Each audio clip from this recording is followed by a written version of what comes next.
Known as the traditional Christmas flower, poinsettias are great for decorations and gifts apparently all season long. But there's a special way to take care of poinsettias, along with other holiday plants like Christmas trees. So News on 6's Meredith McCown joins us from Southwood Landscape and Nursery, and Meredith is there with none other than the gardening guy and former HGTV gardening superstar, Paul James, who will tell us poinsettia or poinsettia. Meredith? Hey, good morning. Yeah, important things to cover this morning. First question. Poinsettia or poinsettia? Tell us the answer. Alan said it, poinsettia. Dave said poinsettia. We gotta settle the debate. Well, they're both right. It doesn't really matter. They're both right. Strictly speaking, poinsettia is the more proper pronunciation. But who says vegetable? You say vegetable, so it's okay to drop, a letter here and there.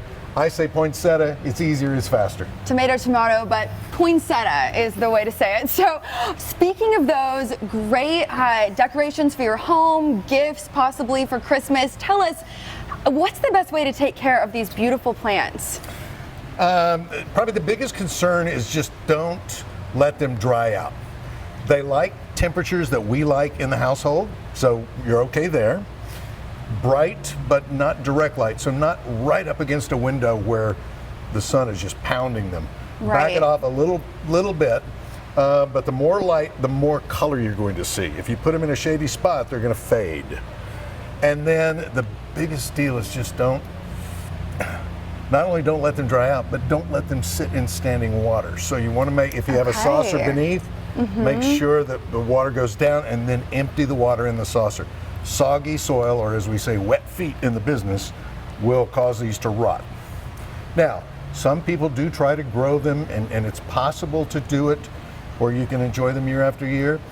It's a lot of work. The success rate is maybe 10%, so I suggest people just chuck them after 6 weeks and buy a new one next year. Right, so is that kind of after Christmas, or maybe they could last at least till New Year's and then? Oh yeah. Okay. And a little beyond that if you want, but at least still say the Epiphany.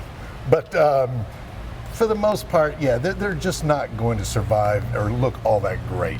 Right. But they look great. They're at their prime, and you said they're beautiful. They're covering this entire room, and you said they take a few months to.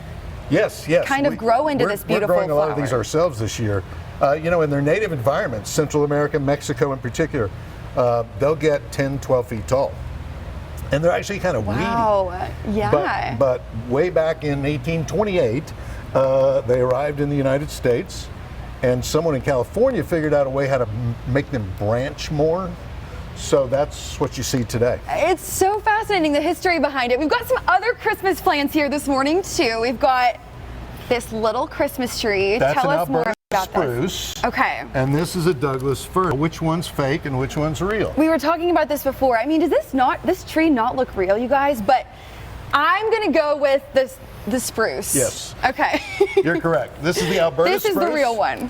And and the great thing, we have these this tall. And the great thing is if you want a real Christmas tree live, then you can buy these, keep them in the house just for a very few days, 4 days at the most, then plant them outside right after Christmas, and you'll have a tree forever if you take good care of it. That is crazy. I mean, such a good idea, especially if you want to keep it around, keep the holiday spirit in your yard year round. And then we've got some really unique ones that I want to talk about too. These two, the Amaryllis and the Christmas Cactus. That one is just so beautiful. Am I driving Sam crazy moving these all the time? So this is the Look Amaryllis. how pretty. The white one is in bloom now. Most of what we have are red. They're not quite in bloom, but they're beginning to form these beautiful buds. And these are another great, not the quintessential plant for holiday Christmas, flower, right? But close. Kind of a really unique beautiful. one. And then lastly, my favorite, let's talk about the Christmas Cactus. It is so unique. And what makes it so special?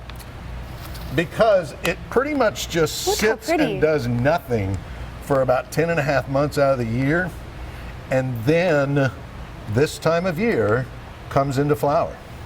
I love that, because you can see the beautiful red flowers. That's what I said. I was like, how does it know? Changes in day length, changes in temperature will cause it to flower. Now, I will tell you, strictly speaking, for all those botanists out there, this is a Thanksgiving cactus, not a Christmas cactus. It's in the same genus, but a different species. But they all look the same pretty much. Okay. The differences are very subtle. So interesting. I just love that it blooms at Christmas time. It's its prime time for the beautiful Pretty cactus. cool. I mean, yeah, that's when it blooms. It's so unique. Well, you can see there are so many beautiful flowers to choose from, and you know, you can't really go wrong. But yeah, poinsettias, make sure they get enough sunlight. We've got our beautiful rosemary tree right here too.